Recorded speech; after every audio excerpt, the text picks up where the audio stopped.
Hello everyone, welcome back to Real Literature.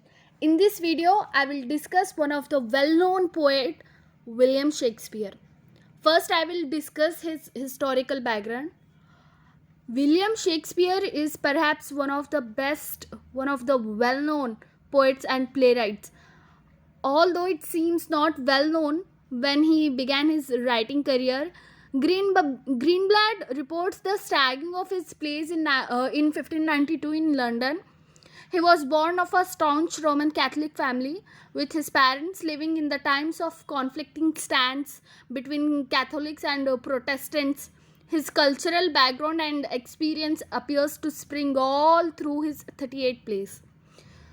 Two long poems, amongst others, in one way or another. His father, John Shakespeare, dealt in trading in wool, malt, and corn at Stratford with his father, Richard Shakespeare, producing the noble objects of the trade on his farm. John when bought a house in Henley Street, Stratford, to place himself conveniently near the marketplace. He then started in the dubious business of money lending, reminiscent of the merchant, Jewish moneylender, and Shylock in the Merchant of Venice. In 1557, John married Mary Arden. Several cultural and religious conflicts determined the choice of Mary Arden as the probable wife to John. On one hand, he had to choose a fellow Catholic due to the wave that stood between the Catholic and the Protestants, making the Catholics face a treatment characterized by suspicion and hatred. On the other hand, John had to live up to his prominence ambitions. Though illiterate, by marrying a young wealthy woman at the age of 17, while in his 26, he stood assured of good start in marriage life and in line with his ambitions. Later in 1558, they gave birth to their first child, Joanna. Unfortunately, Joanna succumbed to Black Death, the plague. Their second daughter, born in 1562, lived for 1 year. Just that child only lived for 1 year. In 1564, though not supported by official document due to inexistency of registration, then in English history came William Shakespeare. William was the eldest son of a family of 8 siblings. Probably William was educated in King's New School based in Stratford. However, during the Elizabethan era, the curriculum remained detached. So the curriculum remained dictated by the law throughout England, and the school would have provided an intensive education in Latin grammar and the classics. At 18, he married Anne Hathaway, the then 26-year-old. They gave birth to their first child, Susanna, baptized on 26th May 1583, and later two twins, Hamlet and Judith, in 1585. In all biographies of William Shakespeare, missing marks of his history between 1585 and 1592. So there is no history recorded of William Shakespeare from 1585 to 1592. Many scholars, for instance, Rose upholds the opinion that William fled from Stratford to London to escape prosecution for deer poaching in the estate of local squire Thomas Lucy. John Abure, on his part, speculated that William was a country schoolmaster during the Shakespeare's lost years. Furthermore, some 20th century scholars have suggested that Shakespeare may have been employed as a schoolmaster by Alexander Horton of Lancashire, a Catholic landowner who named a certain William Shakespeare. Wherever Shakespeare was during this time remains miserly. His plays initially were predominantly comedies and histories before winding up with genres portraying sophistication of artistry in the near and end of 16th century. Around 1608, he focused on tragedies such as King Lear, Othello, one of the best, uh, Macbeth, and Hamlet. Finally, the last phase, entangled romances. The romances includes A Midsummer Night's Dream, which characterized mixes of comic scenes, romance, and fairy magic. Somewhat interesting Shakespeare romantic play was Merchant of Venice, that preceded Much Ado About Nothing. Merchant of Venice plays that stands out a reflection of Elizabethan views, but more of derogatory from modern readers' perspective point of view. And Shakespeare's cultural influences. Merchant of Venice stands out as one of the many plays of the Shakespeare, which clearly reflects cultural influences that rendered Shakespeare do the play through its characters, qualities, and themes. Shakespeare's rooted challenges of disputed cultural inclination on religion dominantly appear not only in The Merchant of Venice but also in the rest of his writings. In A Midsummer Night's Dream, Shakespeare, Oberon and Titania are estranged because Titania refuses to give her Indian chatteling to Oberon for use as his knight or henchman, since the child's mother was one of Titania's worshippers. Oberon seeks to punish Titania's disobedience, and this reflects a religious statement. This reflects a religious stalemate. On the other hand, in The Merchant of Venice, even when Bassanio offers much more than the amount in repayment, Shylock, now infuriated by the loss of his daughter, is intent on seeking revenge on the Christians. The two examples depict the stalemate that existed during the time of his father between the Christians, who were divided on the lines of either being Protestants or Catholics. In fact, Catholics were treated with dismay, and the denomination at some times was illegal. Shylock, having been dealing in such a business that involves lending money with anticipation of outstandingly enormous interest, was tantamount to his father's dubious money lending business that initially saw him flourish at Stanford. And isolation reminiscent to that existed during the reign of Queen Elizabeth appears in The Merchant of Venice. The characters clash on various situations as they originate from different backgrounds. A similar scenario was encountered by his father, who, despite being wealthy, he had attempted to make an application for coat of arms without success due to different inclination on religious beliefs between him and an in power family, which was mainly Protestants. The money grubbing Shylock, on the other hand, is accused of caring more for his ducats than human relationships. People who considered it better finding one for the failure to take state duties rather than losing on making extra pennies on that day characterize the roots of Shakespeare. Cultural influence that recognizes lacks as noble and significant in the society is also evident in Shakespeare work. They state that whoever seeks to marry Portia must solve the riddle of the three cascades, one gold, one silver, one lead, each with an inscription, or failing in the attempt, agree to remain a bachelor for the rest of his days. Various suitors attempted to unveil the riddle but miserably failed until when Bassanio arrived, who Portia favored, arrived and chose the casket the housed her portrait.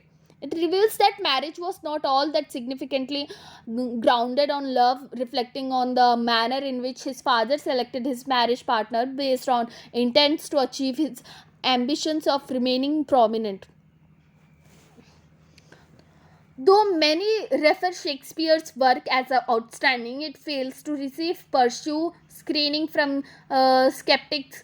A group of people referring themselves as Oxfordians ponder whether contemporaneous record of the man and playwright is suspect, whether the soul of the age was the very heart of it as well, and finally whether Shakespeare was indeed a man of the theatre. Ideally, Shakespeare's contemporary references materials depicting Shakespeare as both a playwright and a player outnumber any other Renaissance theatre of the English. Several other references substantially portray the staging of Shakespearean plays in courts, private theatres, and public theatres. Charlton Ogburn notes that you can't get anywhere with Oxford unless you dispose of the Stratford man. He attributes the document that place Shakespeare at the center of the theatre stage as faulty or better put ambitious. This critique results to disagreement since relatively few, though these documents may seem by modern standards, they pose a considerable problem of Oxfordians. Oxfordians critique the capability of Shakespeare to do such incredible work that would see his stars shines even a couple of centuries after his death. They challenge whether Shakespeare had such adequate education to see him dominate the playwright arena, or even whether he had any education at all. Arguably, if records were a thing to go by as way of supplying adequate evidence and proof, the ideas of Ogburn that the school records would have disappeared because they showed he did not attended it, deemed to have substances, and furthermore a trace of many bits of drama that lived during the times of Shakespeare, such as Ben Jonson, have records indicating that they had good to the university. Nevertheless, it would substantially lend well for any scholar to anticipate Johnson to be a celebrated playwright in Britain in 17th century as well. Cook argues that in the top rank of classical scholars he would be granted honorary master's degree by both Oxford and Cambridge. Evidently, there may be more to both scholarship and literary genius than a formal education. Does it therefore make the absence of Shakespeare educational records make his works in poetry and plays originality suspicious? Ogburn often offers a response. He says that other playwrights who were prominent found places in the diaries accompanied by their famous actors, but not Shakespeare. In fact, the arguments raised above by various skeptics of Shakespeare works have their unique weakness. Take questions on absence of Shakespeare names in the diaries is debatable, since in biographies no playwright name appeared on any diary until after 1596. By then, Shakespeare was a member of the Lord Chamberlain's company, which had no association with Henslow or his playhouse. Henslow was responsible for the entry of the prominent playwright alongside with their actors in diaries. Furthermore, in 1604, evidence prevails that some Chamberlain's men earlier for 10 months went for a monarch service. 9 of the mentioned actors in the license given by the king encompassed Shakespeare, and accounts of them being recipients of 4.5 yards of red cloth are made. Furthermore, Miller, another critic of Shakespeare, agrees the cloth to have gone out, but to Chamberlain's men rather than to actors, in an attempt to show the style of mentioning the name of Shakespeare with regard to Chamberlain's men. The Oxfordians rushed to point out his going there not as a playwright but as a trope patron, where then was Lord Hudson, the one traditionally allocated the role of trope patron. The work of Shakespeare attracts different interpretations from different scholars. On her part, Janet Edelman a California University professor, compels us to look into the psychic recess of Shakespeare's characters, of Shakespeare himself, as far as his personality can be recovered through his works, and of ourselves. Shakespeare portrayed uneasiness in regarding women's masculine identity as of born. He went on to associate male fantasies towards women to suffocating female parents who must have suffocated themselves. Adelman interrelated Jews and Christians in the Merchant of Venice of blood relations in the society. Shylock says, "Yes, smell pork, to eat of the habitation which your prophet the Nazarene conjured the devil into Shakespeare."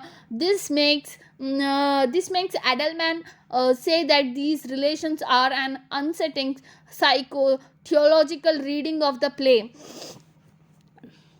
Nancy Cordero literate the Shakespeare's wealth of literature, which makes it significant even to those who do not do it professionally.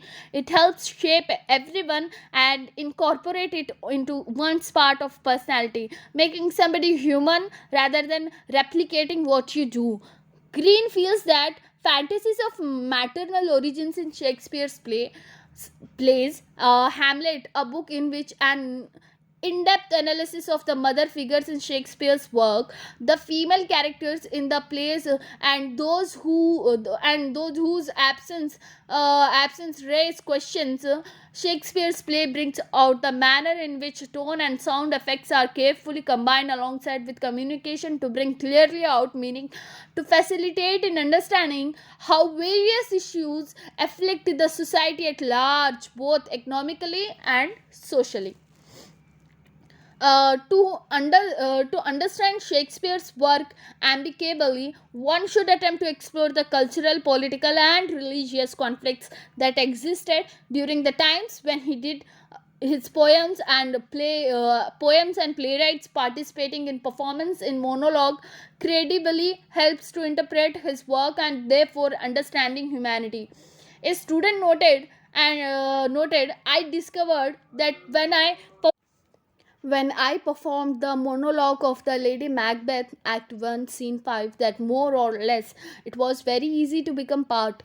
Another paramount way is through seeking interpretation of the Old English into the modern language. This way, one can appreciate the romantic artistry in language use.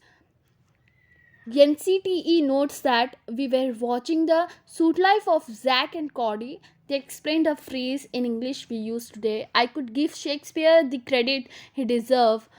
Poetry, play, or any other genre of literature reflect the indulgencies of the society. It tends to mirror the issues afflicting the society, particularly the ones that hinder development of foster understanding, posing a threat to the harmonious coexistence. The interpretation of the behaviors of Shakespeare characters and themes borrow largely from the system of monarchy as means of administering governance. The perception of how and what marriage ought to be in his place translates into how such decisions were made in the society that he was part of. Unless the reader has a clear picture on the 16th century and early 17th century society understanding and consequently interpreting Shakespeare work would definitely seem to be too hard. William Shakespeare is arguably one of the most famous writers of all time. He has written 38 plays, two narrative poems, several other poems, and 154 sonnets. 154 sonnets. Some of his most famous poems are Hamlet and Romeo and Juliet. Those two poems are just a few of the many poems Shakespeare wrote. I think Shakespeare is a remarkable person because he accomplished so much in just 52 years of his life. William Shakespeare was born in Stratford upon Avon on April 23, 1564, to his parents Mary Arden and John Shakespeare. Shakespeare was the third child of eight, and he was the oldest surviving son. And surviving son, because in the time Shakespeare was born, there was a plague going around called the bubonic plague. This is also known as Black Death because it killed so many people in the Middle Ages. It supposedly killed about one out of every seven people. Not very much is known about Shakespeare's early years in life. The only way historians found about his early life were based on church records and court settlements. It was thought that Shakespeare got his education at a grammar school called King Edward VI School, Stratford upon Avon. When Shakespeare was 18, he married a woman who was 8 years older than him. Her name was Anne Hathaway. Together they had three children. The first was a girl named Susanna. I earlier told that he had a girl named Susanna, and then 2 years later they had twins, one boy named Hamlet and a daughter named Judith. Hamlet died at the age of 11 of unknown causes after the death of Shakespeare's only son. Supposedly Shakespeare was never the same. Historians have no clue what happened in Shakespeare's life between the years of 1585 to 1592. I said this earlier, and historians call this time of his life the lost years. No one is really sure when Shakespeare started writing, but they think it was in 1592 when some of his plays were starting to be performed on stage in London. Shakespeare has had a lot of numerous plays, and almost all of them were performed in his time. Some of his first work include Richard III and part of Henry VI.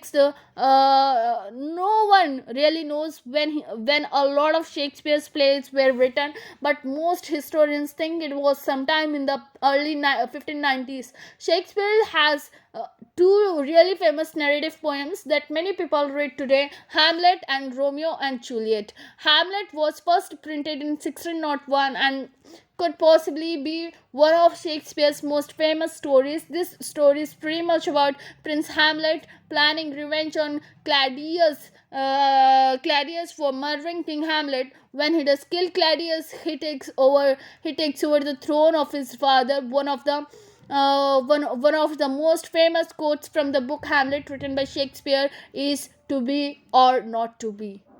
To be or not to be.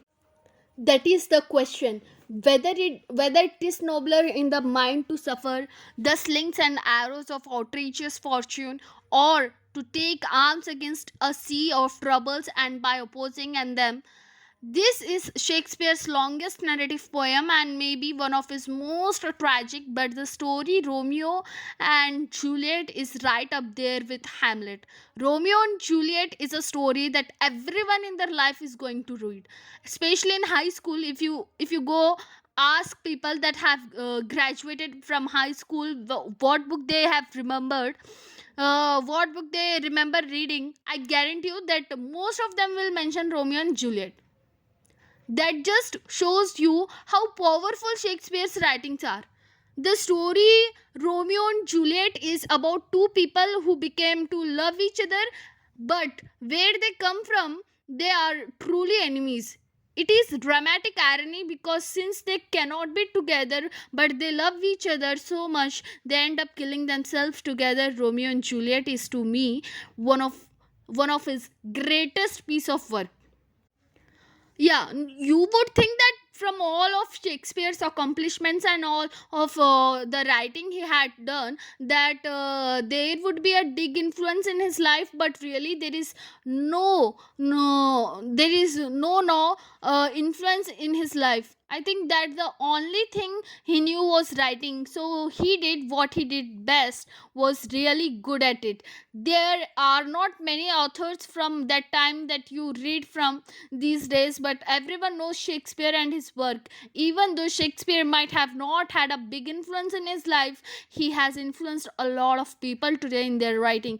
I know there are people out there that look up to Shakespeare and study his writing so that they can be writers someday. Then unfortunately, Shakespeare isn't alive. He's not alive today, and we really cannot find out all of his information about him. Shakespeare ended up moving back to his home in Stratford and ended up passing away on April 23, 1616. This is ironic because he died on his birthday. Uh, he died on his birthday in the exact same place he was born.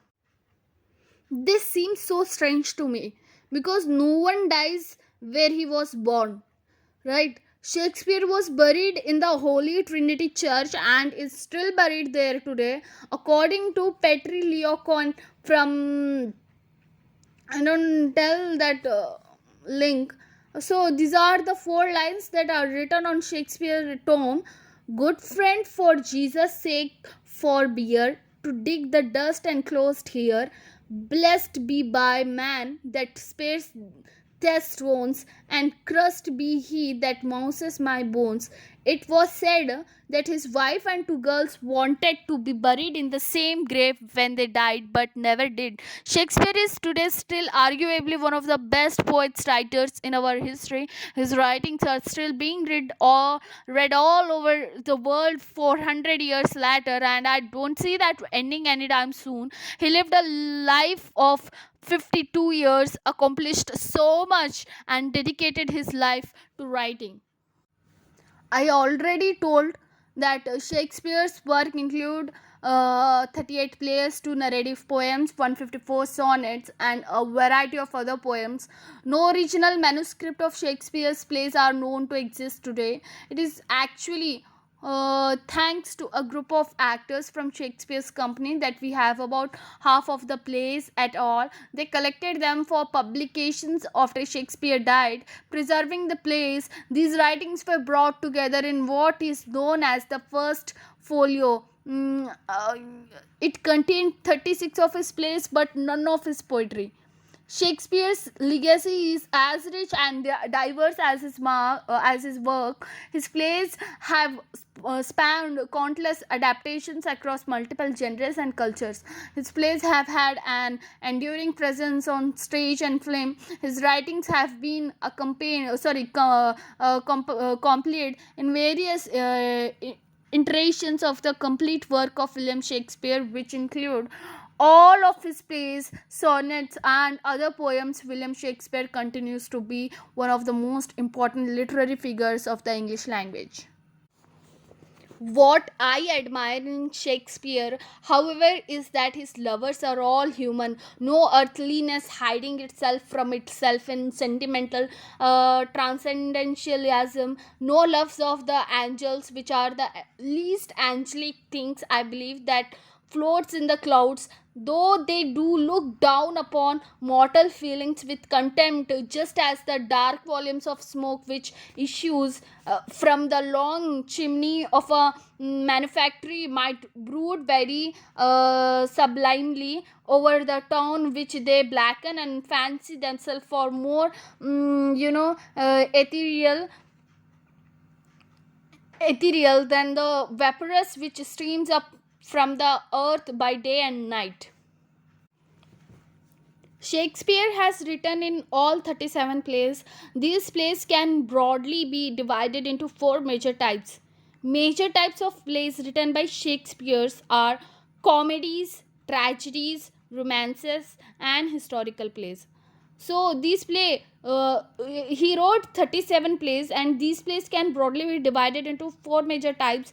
Those types are comedies, tragedies, and romances, and historical plays. Let us discuss the silent feature of all these four types of plays.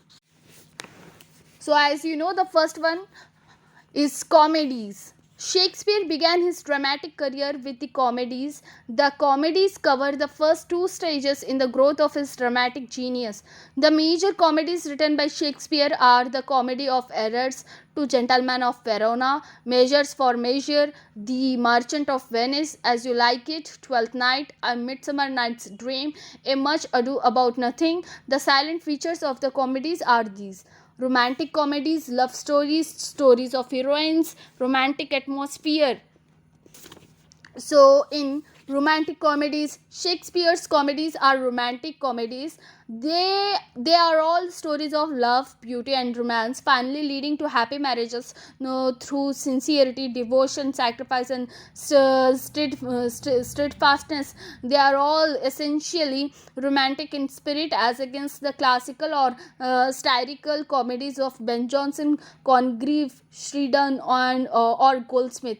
Love stories are like, the second one is love stories. All the comedies are stories of love. The path of true love never does run smooth. Oh my god, what a line! What a line I have said right now. The path of true love never does run smooth. Therefore, in the course of love, in each case, difficulties, hindrances, and complications and problems come. There are misunderstandings, allegations, cross wooings, and transfer of affections. But in the course of time, all complications are resolved, all knots are smoothed, and all misunderstandings cleared. The resolution of problems comes largely through the sincerity, devotion, loyalty, and steadfastness of the heroines. In the end, happy marriages take place in an atmosphere of all pervading joy, love, and youthful gaiety. So, the third one is the silent features of the comedies, and the third feature is stories of heroines. The comedies are largely the stories of heroines rather than heroes, and the heroines are superbly beautiful, intelligent, witty, loving, and sparkling young persons. They are sincere, devoted, sacrificing, and highly resourceful and adventurous young maidens. They are all devotees of love. They carry around them a peculiarly enchanting atmosphere of love, gaiety, wit, and humor. The heroes are equally loving, devoted, steadfast, and adventurous young men, but they pale into insignificance besides the heroines. It is the heroines who direct and control all the developments in the plot, and it is they who finally resolve all the complications. Romantic atmosphere. The fourth silent feature is a romantic atmosphere. Finally, all the comedies are happily set in the atmosphere of romance, enchantment, pastoral, woodland, old world atmosphere, music, and imaginative idealism. There is an atmosphere, idyllic atmosphere in most of them. Some of them, as a Midsummer Night's Dream, have fairies, angels, and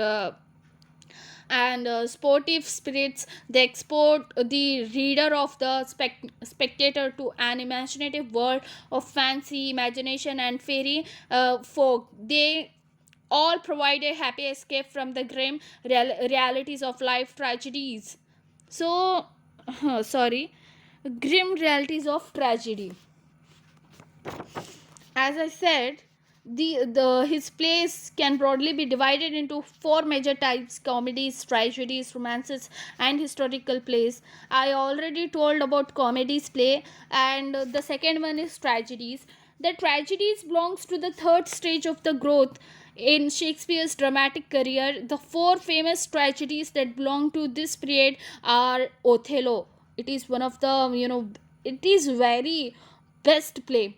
Hamlet, it is also one of the good play by him.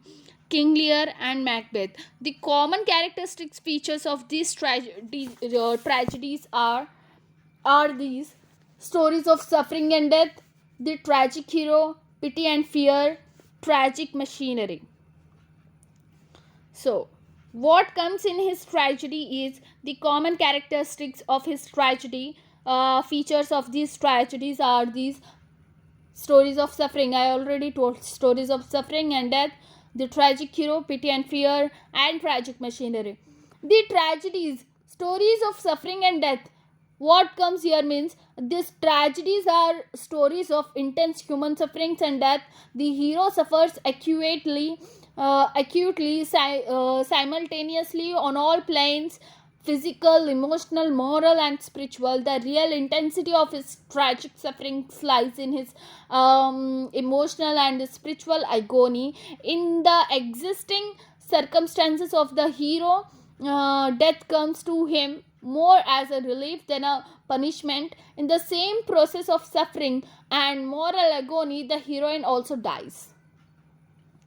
So the second feature is the tragic hero. The Shakespearean tragedy is basically the story of the hero. The hero of the Shakespearean tragedy is a great man, an emperor, a king, general, or a commander. He is at the same time essential a good man, but he has a tragic flaw, and the whole tragedy issues forth from that minor flaw is the hero's character. As such, the Shakespearean tragedy is the story of the sorrows and sufferings of a good man placed amidst certain hostile circumstances with which he is incapable of dealing.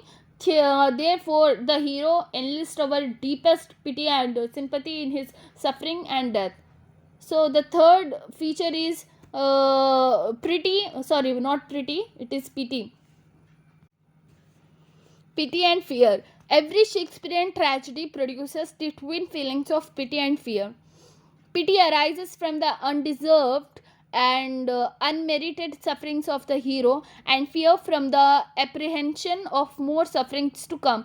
The feelings of pity and fear operate simultaneously. These feelings refine and chasten the sensibilities of the reader and produce the cathartic effect. Hence, the Shakespearean tragedy does not depress it, it rather chasten and elevates. So the fourth common feature of his tragedy is tragic machinery. Every Shakespearean tragedy introduces certain factors that heighten the tragic intensity and quicken its pace.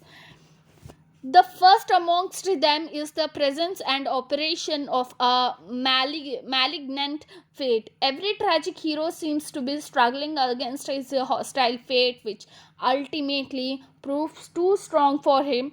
Secondly, malignant supernatural powers such as the ghost, witches, apparitions, omens, and superstitions operate in a very suitable way in pushing the hero onto the path of evil and bloodshed. The witches in Macbeth and the ghost in Hamlet belongs to this uncanny world of dread and mystery. The wild forces of nature such as tempests, rains and hailstorms, earthquakes and meteors also play their role in creating and interesting the tragic atmosphere. Madness also plays its role in most of the tragedies. Hamlet, King Lear, Lady Macbeth, and Ophelia, they all go mad at one stage or the other. And finally, in all the tragedies, multiple murders or deaths take place. Therefore, the final impression that every tragedy leaves is one of universal vestige of life and man's helplessness against the hostile forces of the natural and supernatural world. So the third one, as I said, his plays can broadly be divided into four major types. I completed the comedy one and tragedy. Now I will tell about romances. The romances. Shakespeare wrote four famous romances in the fourth and last phase of his dramatic career. The four romances are The Winter's Tale and Cymbeline, Precells, and The Tempest. These romances make one important group of which the common characteristics are these. In the first place, all the romances begin as tragedies and develop as such to the end of the fourth act.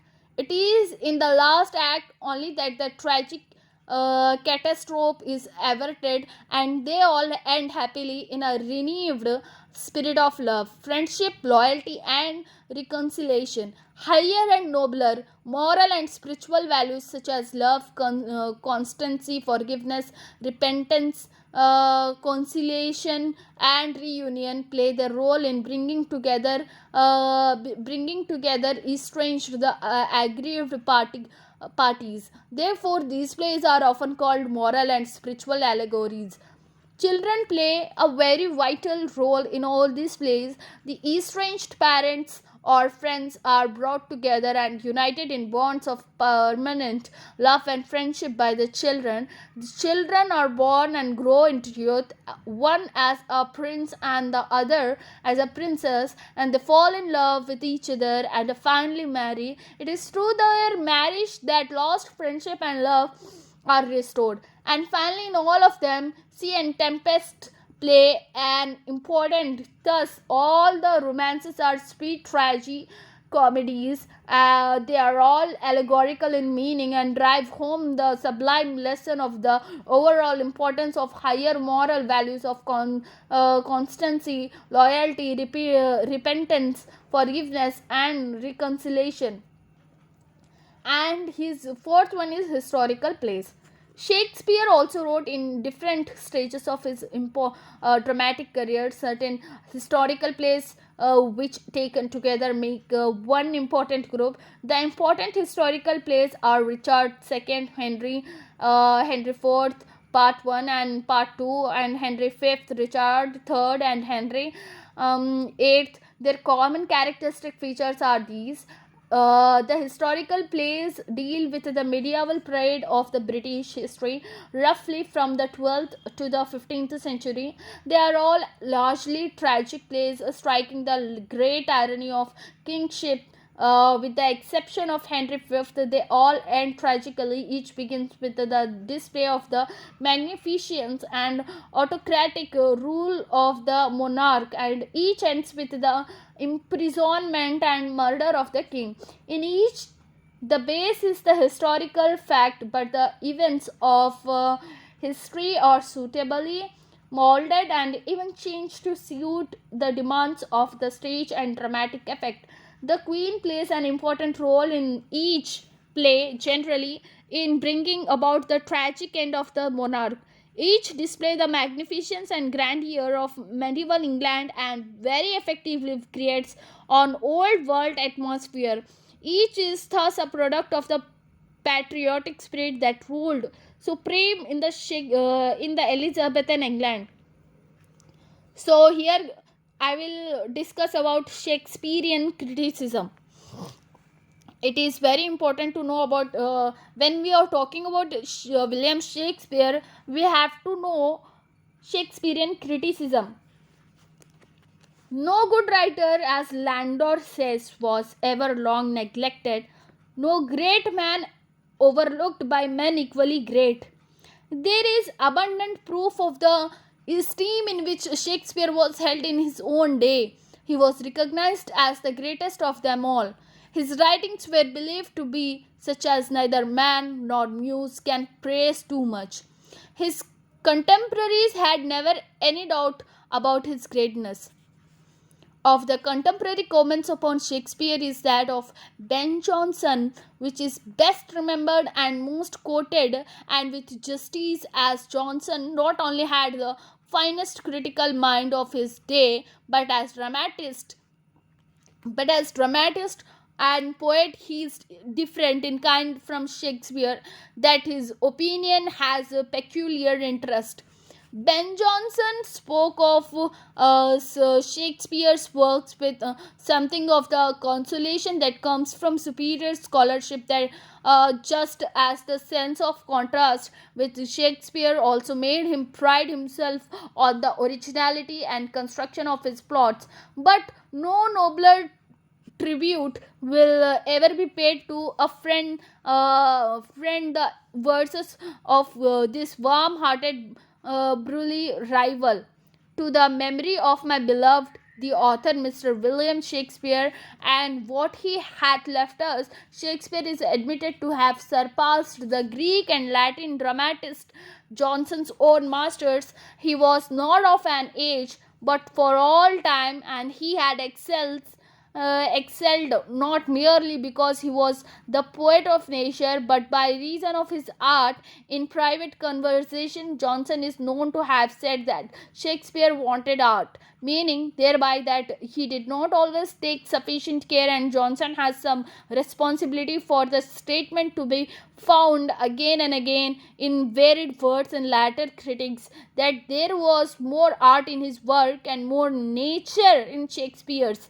It is therefore important to note that in his most deliberate testimony to the genius of Shakespeare, he acknowledged him to have been master of an art which no one else could reach. With all his faults, Shakespeare was to Johnson the greatest of dramatists. This was the contemporary view, and it was never seriously challenged throughout the 17th century. So, the criticism of Shakespeare, which deliberately discusses principles and determines merits, begins with Dryden. Whenever Dryden mentions Shakespeare, his opinion must be treated with respect, and in particular, in weighing Dryden's opinion, we must spend some time over his collections of Shakespeare and Fletcher. We must try to come to a point of understanding at which we see why it was natural and proper for him to make his frequent parallel and comparison. That is not so much a matter of wide reading or scholarship, although we must make ourselves very familiar with the plays of Fletcher and with the plays as well as the criticism of Dryden. It is a matter of the exercise of the critical imagination. A dramatist himself with a happy faculty of meeting and guiding the public taste, he was compelled to revive the many problems of dramatic art that have been forced into prominence since Shakespeare's death. The Elizabethans, by the mere lapse of half a century, had come to appear somewhat antiquated, and pride in the great national tradition could not conceal its exhaustion. The old life had gone from it at the very time when the French drama, following other methods, was attaining its highest perfection. There were scholars who, like Milton in Samson, agonists, went back to the Greek models, yet other models were found in the Spanish plays, which were well known and even occasionally acted. The very stage had altered with the introduction of movable scenery and the substitution of woman for the Elizabethan boy actor. The whole theory of the drama demanded scrutiny by dramatists and critics alike, and Shakespeare had to be tested by what had been achieved under different conditions elsewhere. Dryden, with his sense of abstract form, could not bring himself to a complete surrender to the genius of Shakespeare. Dryden was the leader of the neoclassical movement. Neoclassic criticism was guided by abstract rules of form. Neoclassic criticism wanted clarity and simplicity, and rather than complexity and subtlety that smacked of mystery. The effect of imagination lifts you up to a higher level of existence, and the effect of reasons keeps you bound to the solid earth. Dryden, the man of reason, could not be expected to appreciate Shakespeare. Dryden felt clearly that Shakespeare had his penetration into the heart of reality. He realized that Shakespeare comprehended all characters and passions. Being a poet, he realized quite well the greatness of Shakespeare. Yet, as a critic who believed in the new classic principles, he could not accept Shakespeare as a model to be followed. In general, Shakespeare was considered to have reached his goal by dangerous routes, which he not have taken. But the construction of his plays was not the only point at issue. The language of Elizabethans was not old-fashioned, but the men of the Restoration were too ready to discover in it impropriety of meanness of expression. They also made the common mistake of assuming that the changes in the models of wit were refinements. The wits of the last age, said Dryden, were yet more incorrect than their language. Of Shakespeare, who had not neglected the taste of his audience and was always a rapid writer, he had to say that he is many times flat, insipid, his comic wit degenerating into cliches, his serious swelling into bombast. Dryden's charges against Shakespeare's were inequality of Shakespeare's plays, that Shakespeare is full of bombast, that Shakespeare's language is obscure, that Shakespeare's plays had loosen of construction and some improbabilities. Thomas Rhymer was a man of considerable learning and not destitute of taste. When he left his taste to look after itself, but a false theory of what dramas should be, of what he ought to like, came very near to paralyzing that function altogether, and made him the butt of his own to paralyzing that function altogether and made him the butt of his own and subsequent times. All his life he was entirely out of sympathy with subsequent times. All his life he was entirely out of sympathy with the modern drama of France as well as in England. He held that the English should have built on the foundations of Sophocles and Euripides, or after their models, and that the chorus was the most necessary part of tragedy. He was clever and boisterously witty, but when he attacked Othello with ridicule, he knew that it was his last weapon. He called it the tragedy of the handkerchief. He found in the moral that wives should look well to their linen, and summed up his censors thus: thus there is in this play some humor and ramble of comical wit. Tragical part is plainly none other than a bloody France without salt or sword.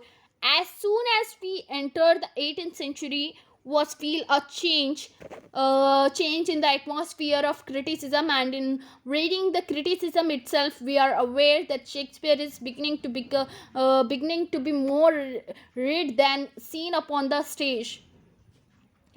Addison calls attention to a point of detail. The crowing of the cook in Hamlet, which probably we feel struck him rather in the reading than at a performance. The attention of the 18th century critics in England is rather on the poetry than on the drama. The observations of Pope are of value and interest because they are by Pope. If other 18th century critics are to be read, it is not so much for their individual contributions as a reminder that there was no period in which Shakespeare fell into neglect. There is indeed some development. Shakespeare begins to be written about in general detail and at greater length, and apart from any more general discussion of the drama, he is in 18th century gradually detached from his environment, from the other dramatist, and from a time which had become unfamiliar. Progress of a far reaching importance was made in other directions. This period gave us in the introduction Rowe's edition, the first biography of Shakespeare. It discussed the extent of his learning and the sources of his plots, notably in Wally's inquiry into the learning of Shakespeare 1748 Farmer's essay on the learning of Shakespeare 1767 and Charlotte Lennox's Shakespeare Illustrated 1753. Above all, it began the examination of text of the plays and the explanation of their difficulties.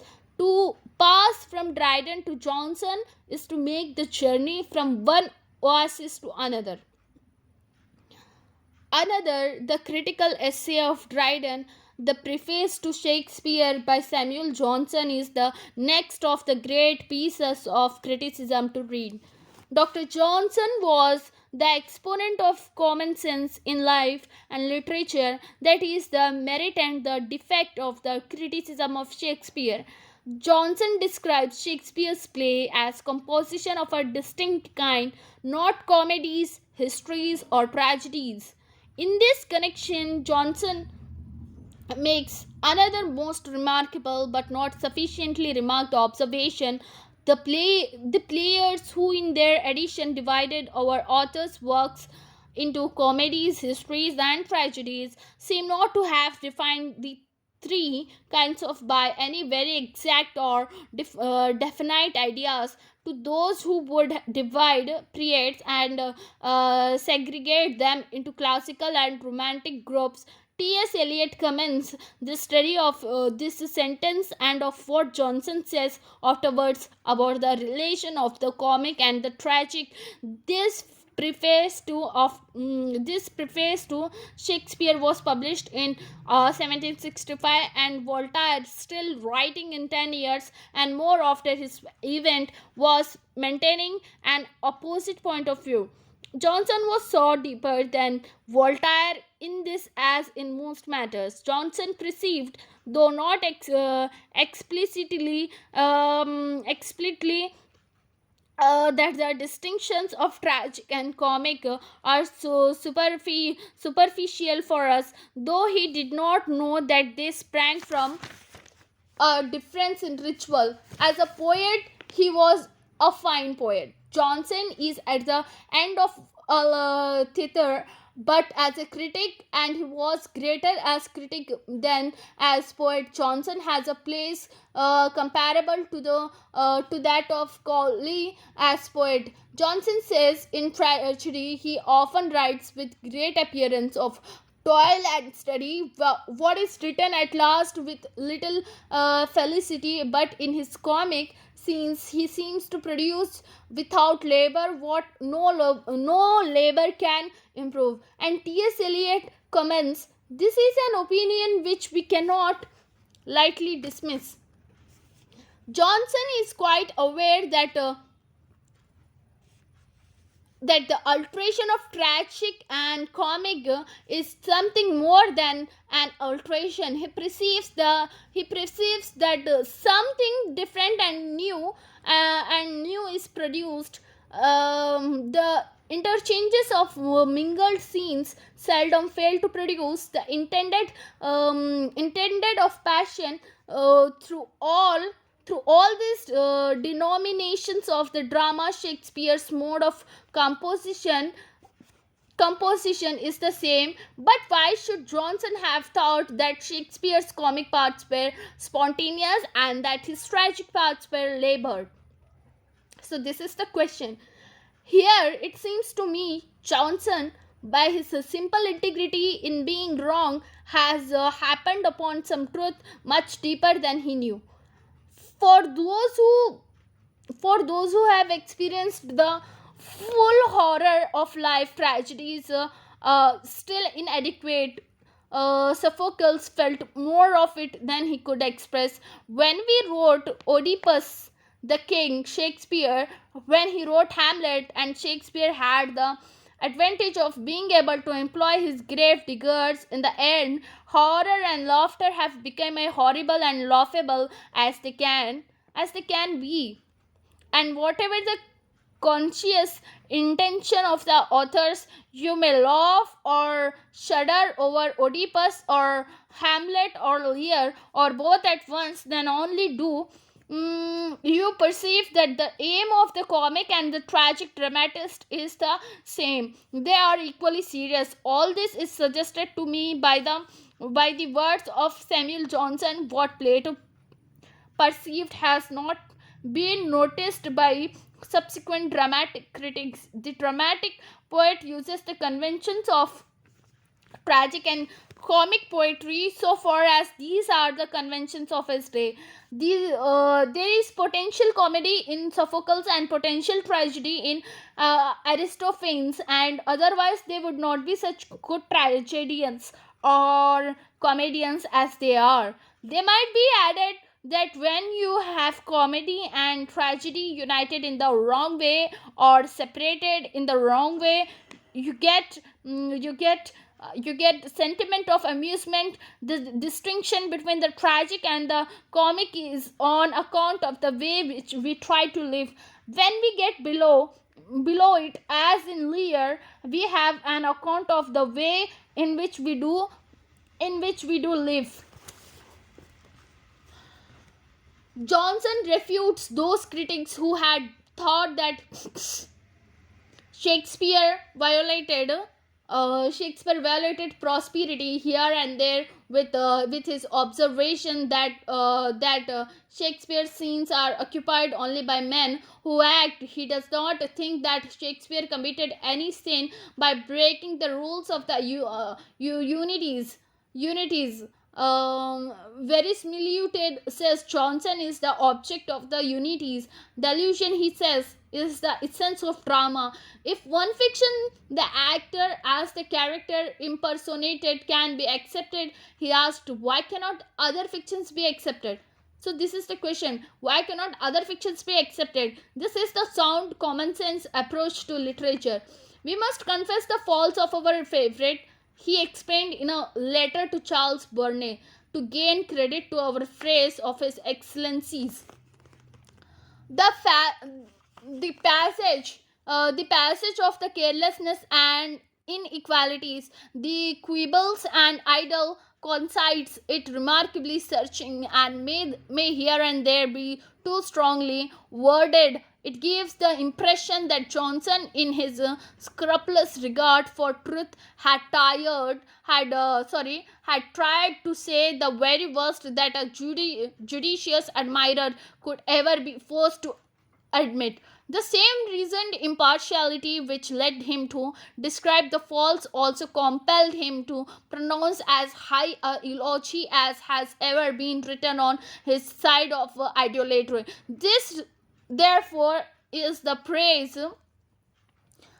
of Shakespeare, that he who has mazed his imagination in following the phantoms which other writers raise up before him may here be cured of his delicious scarcitities by reading human sentiments in human languages, by scenes from which a hermit may estimate the transactions of the world, and a confessor predict the progress of the passions. Nothing could have been better than Johnson's preface as a balanced estimate.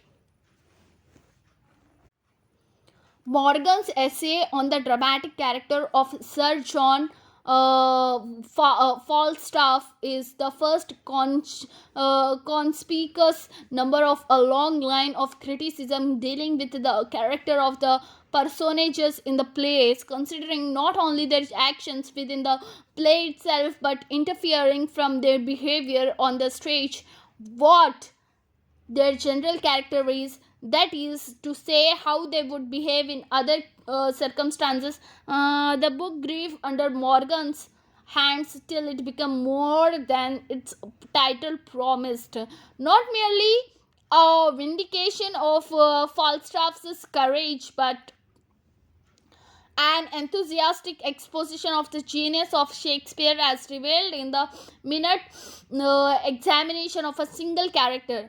This type of criticism, initiated by Morgan, reached its most precise stage in Bradley, the first of great German critics. Lessing tended to make of Shakespeare almost a national issue. He affirmed that English literature, and in particular Shakespeare's, was more congenial than French literature and drama to the German taste. The German critics in general insist upon the naturalness and fidelity to reality of Shakespeare's plays.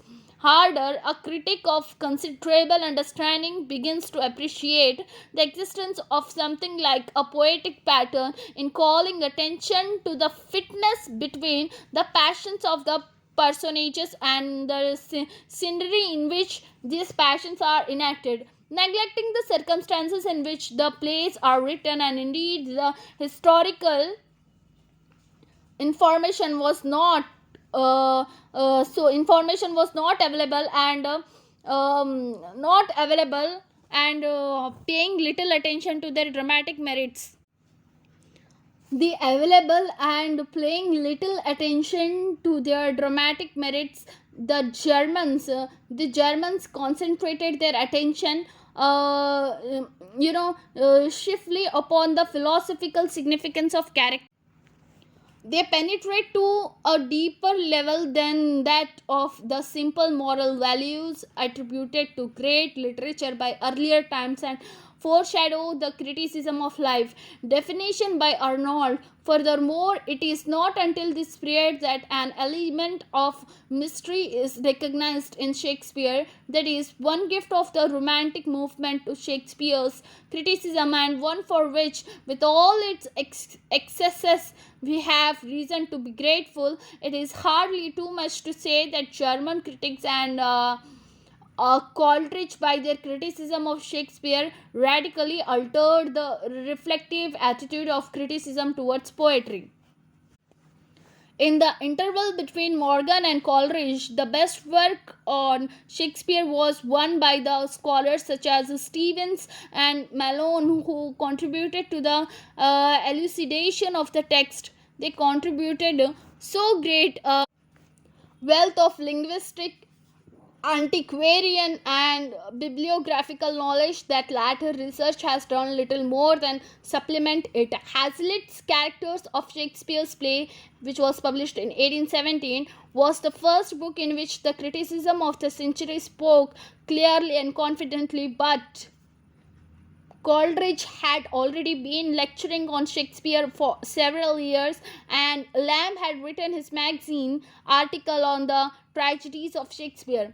These critics were possessed of all the joy of a discovery. The difference from earlier critics is obvious at a glance. There is the greater freedom of movement, the clearer signs of real pleasure in writing or speaking about Shakespeare. Enthusiasm is not checked by the desire to strike a balance. There is no longer any fear of being misled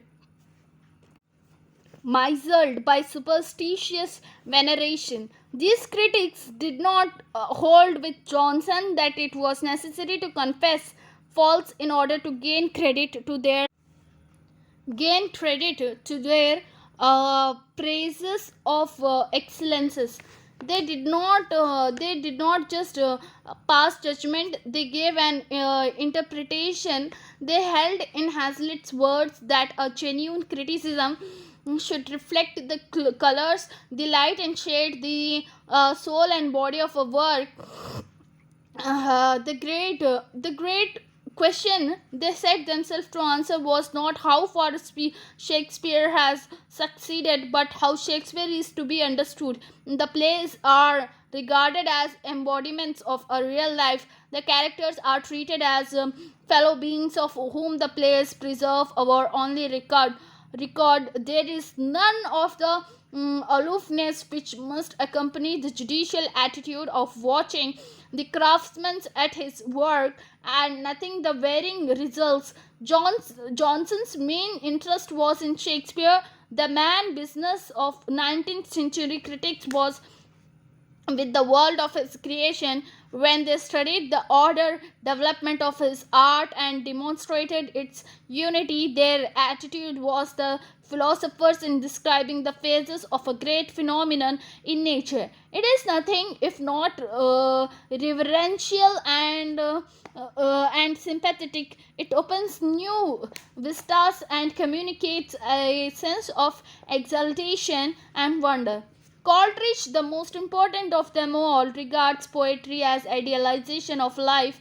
With his faith in the concept of organic form, he thinks Shakespeare's judgment was equal to his genius. The form of his drama comes from the nature of the drama itself. Coleridge helped to free Shakespearean criticism from a bondage of narrow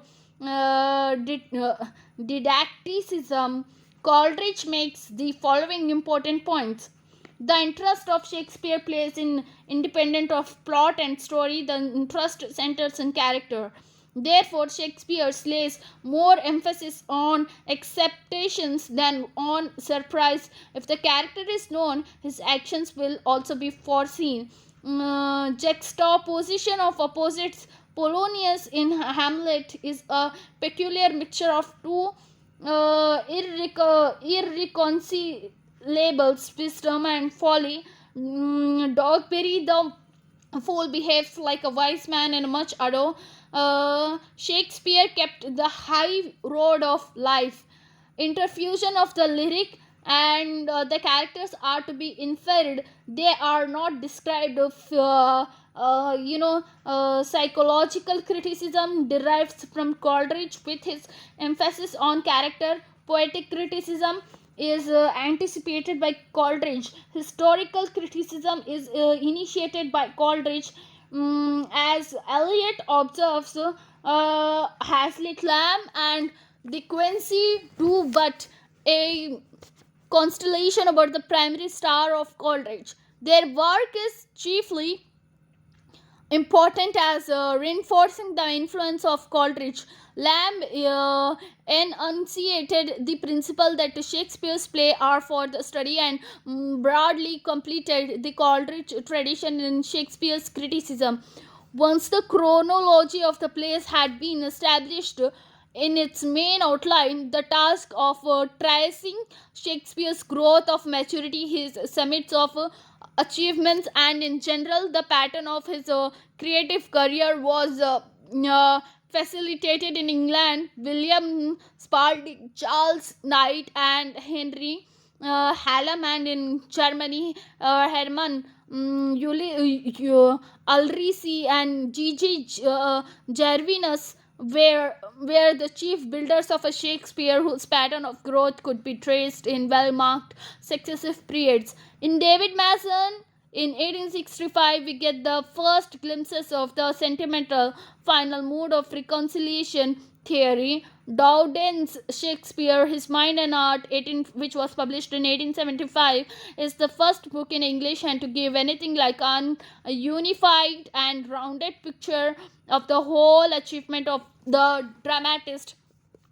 Dowden and Furnivall went all out of on the four-period doctrine, and though their sentimentality and their belief in Shakespeare's doctrine of female sweetness and purity soon earned the label of gush from more sober critics, it is this sentimental picture which still largely holds the field in orthodox circles, hand in hand with sentiment concerning Shakespeare's female characters, but in keeping with the scientific movement of the latter century, went hard-headed investigation into the statistics of Shakespeare's versification and exact measuring of his artistic process. The historical school, led by Stoll, considers Shakespeare's plays as a part and parcel of the dramatic tradition. Stoll suggests that Shakespeare had no interest beyond that of telling a story. The plays are often based on popular convention. Othello on the convention of calumniator believed, Hamlet on revenge of murder, Henry IV on the braggart exposed merchant of Venice on the Jew baited. One of the chief critical occupations of this century was the building up of a picture of Shakespeare's personality in their different ways. Dowden, Braddon, Frank Harris, and even James Joyce in the brilliant debate in Ulysses have attempted the task.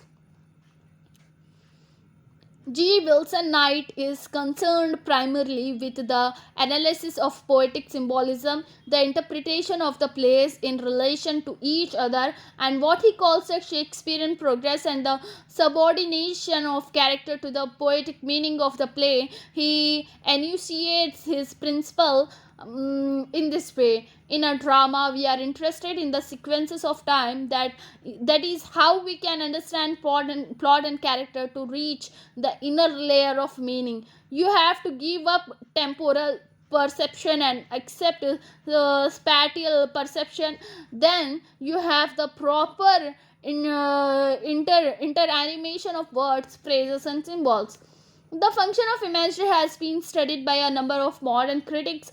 Caroline Sarpedgian tabulated and classified in the images in Shakespeare and hit upon predominant images in particular place to arrive at the makeup of Shakespeare's mind. Wolfgang Kleeman tried to show the dramatic appropriateness of the images. If Spurgeon was more interested in the content of the images, Clayman is more interested in the form of the images. Shakespeare has been studied in relation to his age and theatre by Thorndike, W. Lawrence, Franham, O.J. Campbell, and Tilliard, Harding, Craig, Theodore Spencer, G.B. Harrison, John Dover Wilson, Lily B. Campbell, Ruth L. Anderson, and Sir Edmund Chambers, Kenneth Muir, Baldwin Noble, Fripp, G. Taylor, and others have considered the extent of Shakespeare's learning, his sources, and their relation to and influence on Shakespeare's play. Shakespeare's craftsmanship has been studied by Moulton, Granville Barker, and Quiller Couch. After the contributions of Pollard, Gregg, Adams, and Robertson in the field of textual studies, corrections, and emendations, the new Cambridge editors are doing useful service under the able and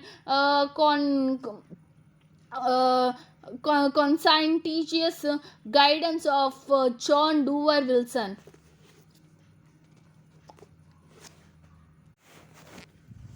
One of his most famous works are The Tempest, Othello, and the third one is As You Like It, Macbeth, King Henry V,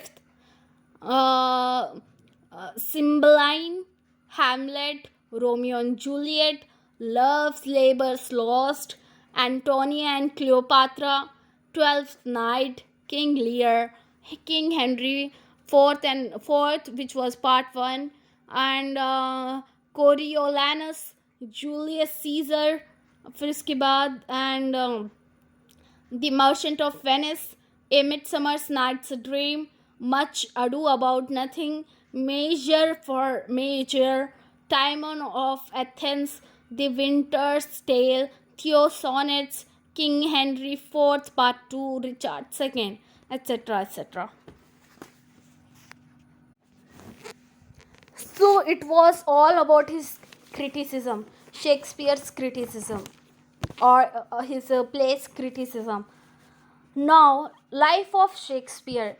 Shakespeare at Stratford. The following entry in the register of baptism is relied upon fixing Shakespeare's birth approximately 1564, April 26, Guillielmus Filius Johannes Shakespeare, William son of John Shakespeare.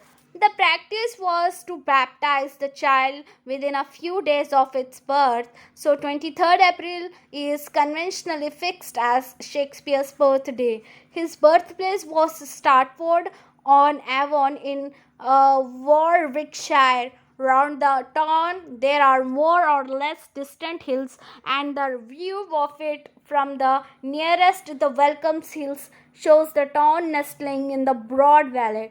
His father, John Shakespeare, appears to have been a glover. He He was besides a corn dealer, of farmer and trader in all kinds of agricultural products. William Shakespeare was the first son and the third child of John Shakespeare and Mary Arden.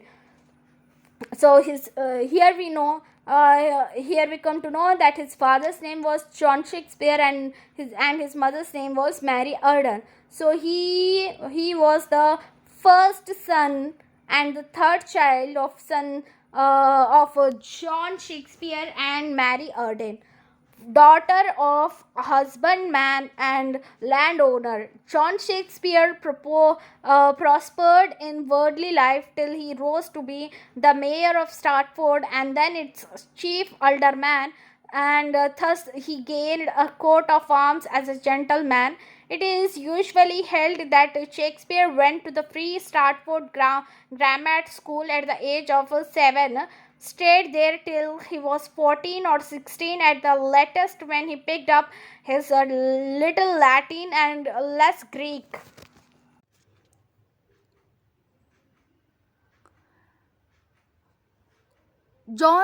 Shakespeare prospered in worldly life till he rose to be the mayor of Stratford and then its chief alderman, and thus he gained a coat of arms as a gentleman.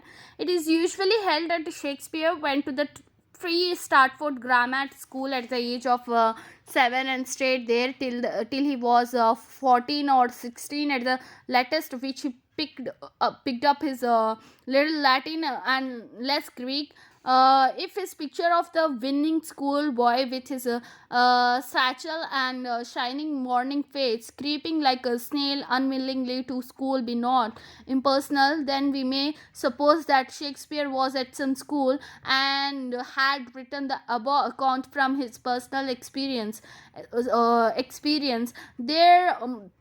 There are frequent references to school days pranks in his plays. The blessed son of heaven prove a mitre trot and eat black berries. So it is pleasing to the fancy to imagine that Shakespeare had his full quota of schoolboys' experience and pranks. He must have gone full quota of schoolboys' experience and pranks. He must have gone. He must have gone birds nesting and joined in May Day, Christmas, and New Year's games, and helped make hay gone to harvest homes and sheep shearing. And lately, Professor J.D. Wilson, the essential Shakespeare, has questioned the grammar school education of Shakespeare and imagines that Shakespeare's father, being an ardent Catholic, the boy might have received his education as a singing boy in the service of some great Catholic nobleman, which explains how he became an actor. Now, whether Shakespeare had any schooling or not, he seems to have had a and keen and alert mind which amazed a rich store of learning, quaint and miscellaneous. Lowell writes, what kind of culture Shakespeare had is uncertain. How much he had is disputed. That he had as much as he wanted must be clear to whoever considers the questions. John Shakespeare latter appears to have fallen on evil days, and his son was consequently withdrawn from school. What Shakespeare did after he had left school is uncertain, and must be left to the fancy of every reader. It is variously stated that he was for some time a schoolmaster in the country, that he was apprenticed to a butcher, and that he was apprenticed to his father. All that we can be certain of is that he stayed for some time longer at Stratford, that he noted that the many rural scenes around him, took stock of the wildflowers and the birds, and learnt much of the lore of dogs and horses, which he displays in his works.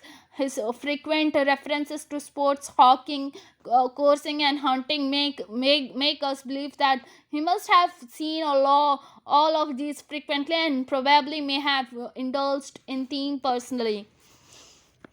It is on record that Shakespeare at the age of 18 was married to Anne Hathaway, his senior by 8 years. By special license on November 28, 1582, and the issue of the marriage, Susanna, a daughter, was baptized on May 26, 1583.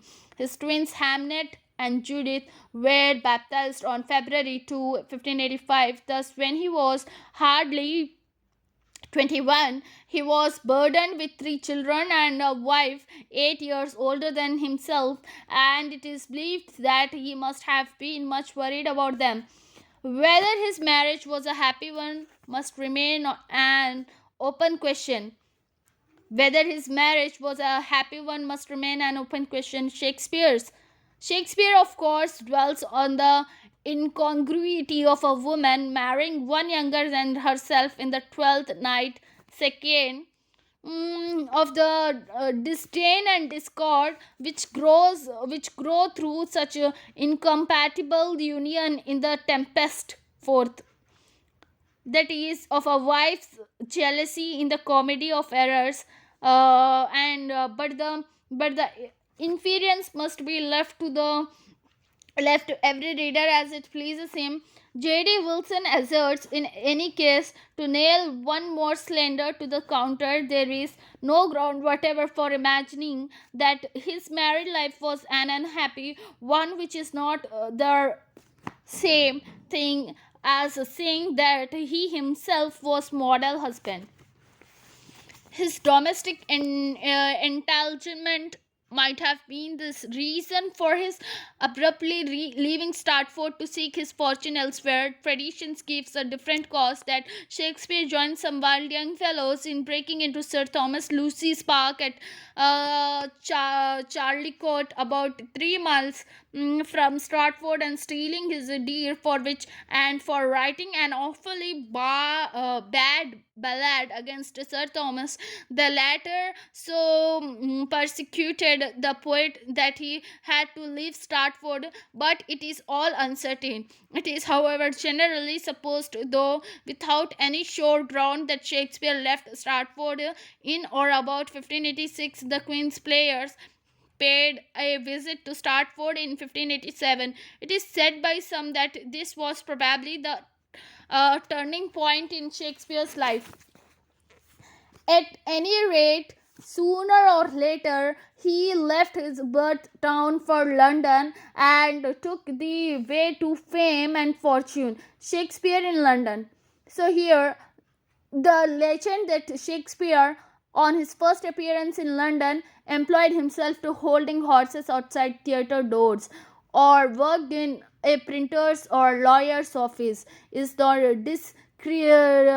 discredited. The earliest notice of Shakespeare in London occurs in 1592 in the deathbed effusion of Robert Greene, a groatsworth of wit bought with million of repentance, in which Shakespeare is referred to as an upstart crow beautified with our feathers, and as Jonas factotum. Henry Cheatley, who edited Green's pamphlet, makes a nice apology to Shakespeare. It may be inferred from Green's ill-natured allusion that Shakespeare must have been actively engaged in writing plays by 1592, that some at least of them were based upon the work of other men.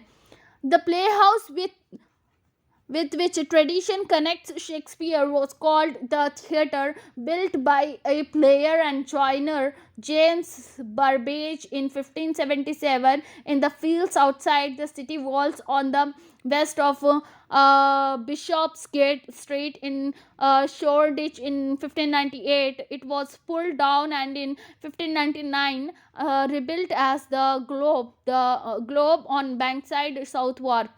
The records of Shakespeare's life and career henceforth are fairly continuous. Not long after he found a patron in Henry Wriothesley, early of South Southampton. In 1596, he seems to have been well off enough to apply for a coat of arms. On August 11, 1596, Shakespeare's only son Hamlet died and was buried at Stratford. His son's death must have been a great blow to Shakespeare. Wishing as he did to found a family, now he seems to have been growing rich. In 1597, he bought for $60 the largest house in his native town, new place, and later he made further investment in land in the neighborhood. When the theater was rebuilt as the Globe, the Shakespeare was taken in as a partner, a fellowship in a cry of players. Hamlet third and second, the admission as a partner into the profits of new Globe marks definitely his success in London better than his purchases of new places at Stratford. In the beginning of the year 1601, excess rebellion broke out, and for his share in it, Lord Southampton was imprisoned in the Tower, whence he was not released until James I's accession in 1603. Shakespeare's fortunes thus suffered a temporary eclipse on March 24, 1603. Queen Elizabeth died, and as a Chitley complains, the silver Shittle complains the silver-tongued Melisande. Shakespeare did not drop from his hind muse on stable tier. On James' accession, Shakespeare's company entitled the Lord Chamberlain's Company. Originally entitled the Lord Chamberlain's Servants, assumed the title of the King's Players. Here comes Shakespeare at Stratford again. Shakespeare's life in London is an unbroken record of success and growing prosperity. The rest of his story, so far as it can be read in the records, is one of continued good fortune in the worldly sense at least. Shakespeare has become and remained till his death a prosperous and wealthy man. The numerous documentary references to him that have come down to us are mainly concerned with property bought, money sued for in the courts or his plays which were acted or published in or about 1609. After the period of his great tragedies, Shakespeare is supposed to have left London for Stratford. There is nothing definite to fix the change to any one year, but the internal evidence of his plays and sonnets, as well as the fact that he must, before he made his will, have sold or released to his partners all his interest in the Globe and Black Friars profits and in his plays, almost obliges us to conclude that his leaving town dates from 1609 or thereabouts. Since his retirement to Stratford, he seems to have come to London once, suing for the recovery of his share in the tithes which he had brought in 1605, and to purchased a house and a pieces of ground near the Blackfriars theatre. The Blackfriars house was part of a large property belonging to the Bacon family, and when this was cut up and sold, Bacon's widow Anne, mother of the great Francis Bacon, retained the title deeds. On April 26, 1615, Shakespeare associated himself with his fellow buyers in a bill of complaint to recover the title deeds, and the widow's heirs, Matthew Bacon, was ordered by the Lord Chancellor to bring the deeds to court. Having executed his will on March 25, Shakespeare died at New Place on April 23, 1616, and was buried in the chancel of Stratford Church on the 25th. The only report as to the cause of his death death is in the diary printed in 1839 of the Rev. Johnson Ward, who was appointed vicar of Stratford in 1662, that Shakespeare, Drayton, and Ben Jonson had a merry meeting, and it seems drank too hard, for Shakespeare died of a fever they contracted. So here I will give the chronology of chief events in Shakespeare's life. In 1564, April 26, Shakespeare baptized. In 1571, at the age of 7, according to the custom of the time, Shakespeare's school life probably began. In 1575, Queen Elizabeth visited the Earl of Leicester of Nileworth. Shakespeare's father might have taken him to witness the Nileworth festivities, A Midsummer Night's Dream, 2nd, 3rd. In 1578, Shakespeare left school, his father's fortunes at a low ebb. In 1582, Shakespeare married Anne Hathaway. In 1583, May 26, Shakespeare's daughter Susanna baptized. In 1585, February 2, Shakespeare's twin children Hamlet and Juliet baptized. In 1586, Shakespeare left Stratford. In 1592, Shakespeare referred to in Green's Crossworth of Wit. In 1593, Venus and Adonis, published and dedicated to Southampton. In 1594, Titus Andronicus, acted by the Earl of Sussex's men. In 1596, August 11, Shakespeare's son Hamlet buried. In 1597, May 4, Shakespeare bought new place. In 1598, Francis Mere's Paladis Tamia published, which contained a list of Shakespeare's play up to date in a chronological order. Shakespeare acted in Ben Jonson's Every Man in His Humour. In 1599, Shakespeare purchased shares in the Globe. In 1601, Essex executed and in 1601, Essex educated and Southampton imprisoned. In 1602, May 1, Shakespeare purchased 107 acres of arable land, which he added to new place. In 1603, February 2nd, Shakespeare's company performed before the Queen at Richmond.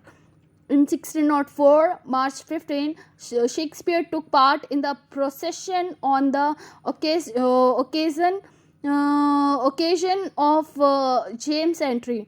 In 1608, September 9, Susanna's mother buried. Shakespeare established himself at new place. In 1609, sonnets published. In 1613, The Tempest performed at the festivities in celebration of the marriage of Princess Elizabeth with the Elector Frederick. The Globe burnt down. In 1616, January 25, Shakespeare made his will, not signed till March 25. April 23rd died, and April 25 buried in the chancel of Stratford Church. Chronology of Shakespeare's plays. Evidence, external and internal. External evidence consists of entries of poems and plays before or on publication by publishers in the registers of the Stationers' Company, incorporated by Queen Mary in 1557. The publications of the poems and plays, allusions in contemporary books, diaries, letters, etc. The stationers' registers and publications establish the dates of 2 poems and 6 plays, all printed in Shakespeare's lifetime, except As You Like It, which is mentioned in the stationers' registers and of which the date can be conjectured to be 1600. Below is given the table of results of Noel Tell. Venus and Adonis entered and published in 1593.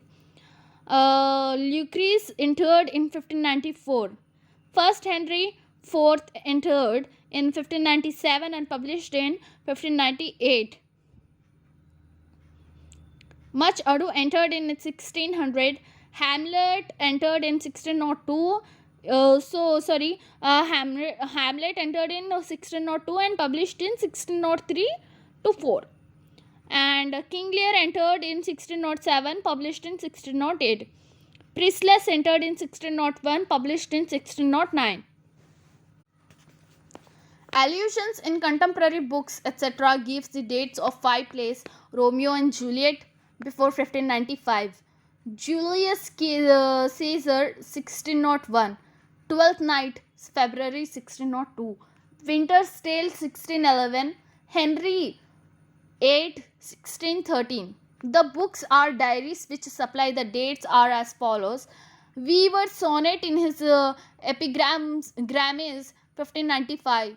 For Romeo and Juliet, Weaver's Mirror of Mortirus 1601. For Julius Caesar, Manningham's Diary February 2, 1601 to 2. For Twelfth Night, Dr. Forman's Diary for Winter's Tale 1611. Thomas Lorcan's letter to Sir Thomas Pickering, dated London, this last day of June 1613, and John Chamberlain's letter to Sir Ralph Winwood, dated London, 8th July 1613, both of which refer to the burning of the globe of the playhouse during the performance of Henry VIII.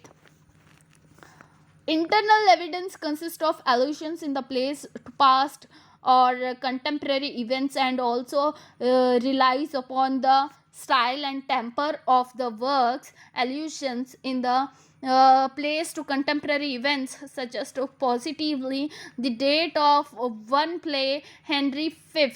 The prologue to Act 5th refers to the Earl of Essex. And now the general of our gracious empress, as in good time, he may from Ireland coming, bringing rebellion broached on his sword. How many would the peaceful city quit to welcome him? The prologue to Act 1 refers to the newly built wooden O or Globe Theatre opened in 1599. Can this cockpit hold the vasty fields of France, or may we cram within his wooden O the very conquests that did affright the air at Agincourt? The reference to the great earthquake of April 6, 1580 in Romeo and Juliet helps to determine its date. After that, Elizabethan audience. The drama's rules, the drama's patrons give. In other words, the audience, which is the real patron of the drama, goes a long way in determining the form and spirit of drama. In order to enter into the spirit of Shakespeare's dramatic art, is it essential, therefore, to understand the nature and characteristics of the audience for which Shakespeare wrote his dramas. The Elizabethan audience for which Shakespeare wrote his plays was of most heterogeneous kind. It comprised two distinct classes of people whom we may conveniently characterize as the vulgar and the refined. To the former class belonged all sorts of vulgar and uncultured people like sailors, soldiers, thieves, pickpockets, cheats, and immoral men and women. The other part of the audience comprised educated men and women, respectable businessmen and public officers, critics and scholars, and at a time, members of royal families. Shakespeare and all other contemporary playwrights had to cater to the um, tastes tastes of both the classes. It was the class of the vulgar which formed the bulk of the audience in public theaters. They generally stood in the pit round the stage or sat in the gallery above. They were the most noisy persons, of whom even the actors were afraid. Brands gives a very lively description of this class of audience in the following words: the frequenters of the pit with their coarse boisterousness were the terror of the actors. They all had to stand coal heavers and bricklayers, dock laborers, serving men and idlers, refreshment sellers moved about among them, supplying them with sausages and with apples and nuts. They ate and drank, drew crocks, smoked tobacco, fought with each other, and often, when they are out of humor, threw fragments of food and even stones at the actors. Now and then they would come to larger heads with fine gentlemen on the stage, so that the performance had to be interrupted and the theatre closed. The sanitary arrangements were of the most primitive descriptions, and the groundlings resisted all attempts at reform on the part of the management. When the evil smells became intolerable, juniper berries were burnt by way of refreshing the atmosphere. The refined gentry usually sat on chairs close to the stage and sometimes upon the stage itself. There were special boxes for very high officials and public men. Ladies usually came with silken masks drawn over their faces. Foppish and very fashionable ladies generally occupied the first row, but the Elizabethan theatre was usually a scene of most boisterous actions and obscene remarks, and therefore highly respectable ladies did not usually visit public theatres. There were private theatres to cater to the demand of this class of Elizabethan audience. The Elizabethan audience in general revelled in boisterous scenes of murders, bloodsheds, vengeance, operations, and atrocities. They patronized what we call melodramatic plays. This explains the recurrence of too many melodramatic scenes in Shakespeare's tragedies.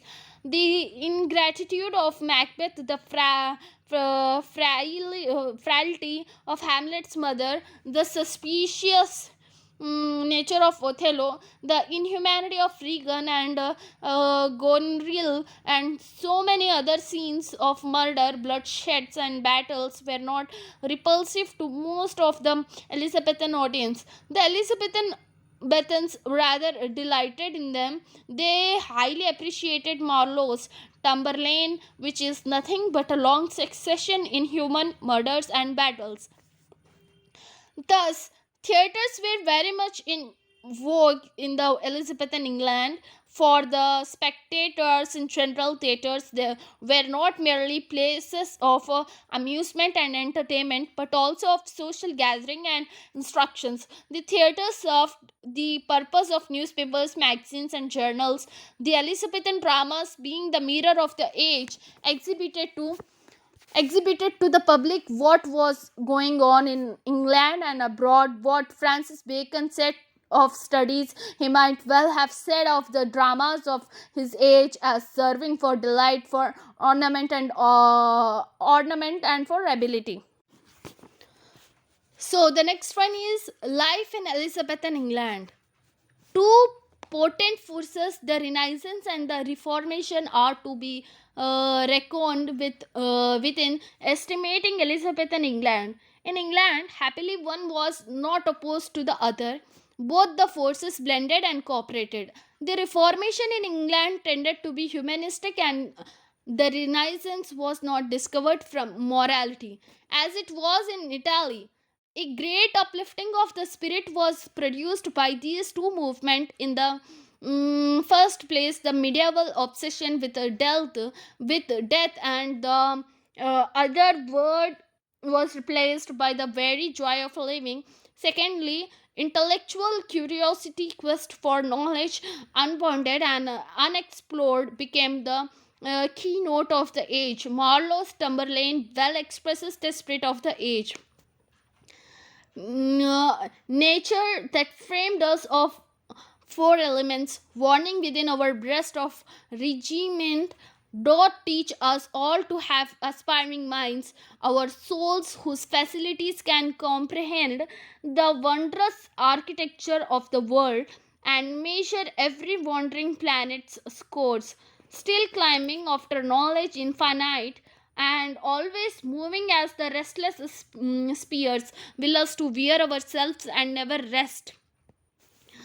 A sense of the unlimited potentialities of man must have been engendered by the Renaissance spirit when we find Shakespeare writing. What a piece of work is man! How noble in reason, how infinite in faculties, in form, how moving, how express and like a god, the beauty of the world, the paragons of animals. Believing in its own unlimited powers, the man's soul was out questioning in both spiritual and material spheres. That is the meaning of the manifold energy and productivity of the Elizabethan age in music, poetry, drama, and not less in geographical discoveries and explorations. We might say that it was the spiritual fusion of the old and the new world that gave birth to the Renaissance, the old world of Greece and Rome, and the new world of across the seas. This is this is only one side of the picture. The Elizabethan this is only one side of the picture. The Elizabethans lived in the full tide of life and more life, and its aching joys and dizzy raptures held them fascinated. They aimed at draining the cup of life to the dregs, uh, to exhaust all possibilities of all life, material and spiritual, to enjoy all that life may yield, and to know all that life may mean. This goal the Elizabethans set before them. They had very sound views about education. No academic education would do for them. Education must be broad, based upon all the needs of human nature. Music on the one hand, proficiency in field sports on the other, were parts of that education. Education too was directed towards increasing the range and power of enjoyment and self expression, increasing the pleasure of the one cultivated senses as well as of the cultivated mind. Love of pomp and pageantry was a characteristic of the age. Queen Elizabeth delighted in fine and magnificent clothes. She insisted too that her courtiers should be richly dressed. Gifts of fine clothes were very commonly exchanged and highly appreciated. In Ben Jonson's Every Man Out of His Humor, we find this topic of the day. It were good. It were good you. It were good you turned 4 of 500 acres of our best land into 2 or 3 trunks of apparels. Uh, hence, a German who visited England in 1598 gives this picture of Queen Elizabeth going to church on a Sunday. That day she was dressed in white silk bordered with pearls of the size of beans, and over it a mantle of black silk shot with silver threads. Her train was very long, the end of it borne by a marchioness instead of chain. She had an oblong collar of gold and jewels, of pageants of pageants of processions of people seem to have had no end. We have the description of the elaborate entertainments given by the Earl of Leicester in honor of the Queen at Neilworth Castle. As a boy, Shakespeare might have witnessed the entertainments at Neilworth. In this pageant, there was Triton in the likeness of a mermaid and Proteus sitting on a dolphin's back. Within the body of this sham dolphin was hidden a band of musicians. And as usual, fireworks and rockets gave us additional glamour to the scene. Perhaps Shakespeare alludes to this patient in his A Midsummer's Night's Dream. Second, once I sat upon a promontory and heard a mermaid on a dolphin's back, uttering such a dulcet and harmonious breath that the rude sea grieved civil at her song, and certain stars shot madly from their spears to hear the sea maid's music. The age was distinctly and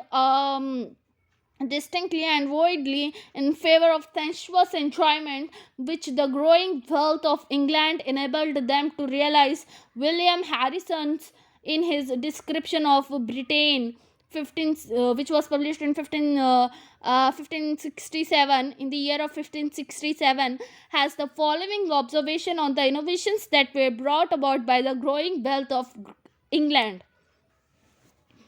There are old men yet dwelling in the village where I remained, who have noted three things to be marvelously altered in England within their sound remembrance, and other things too much increased. One is the multitude of chimneys lately erected, whereas in the young days there were not about two or three, if so many, in most uplandish towns of the religious houses of manor places of their lords, always accepted and per adventure some great personages, but each one made his fire against a rare dose in the hall where he dined and dressed his meat. The second is the great, although not general, amendment of lodging. For said they, our fathers, and we ourselves also have lain full out upon straw pallets on rough mats covered on with a sheet under coverlets made of a dog's bane or hop harlots. I use their own terms, and a good round log. So under their heads, instead of a bolster or pillows, said they were though meant only for women in childbed. The third thing they tell of is the exchange of vessels as of tiny wooden platters into pewter, and wooden spoons into a silver or tin. New houses and new inns sprang up everywhere over the land. Visitors from foreign countries noted the prodigality of England in diet. Harrison says that many strange herbs, plants, annual fruits were daily brought into England from the Indies, the American colonies, Taprobone, Canary, Isles, and all parts of the world. The nobility of England, who employed French and foreign cooks, fed upon variety of dishes, preparations of different kinds of meat, beef, mutton, veal, lamb, kid, pork, and coney, capon pig, etc., and of different kinds of fish and wild fowl.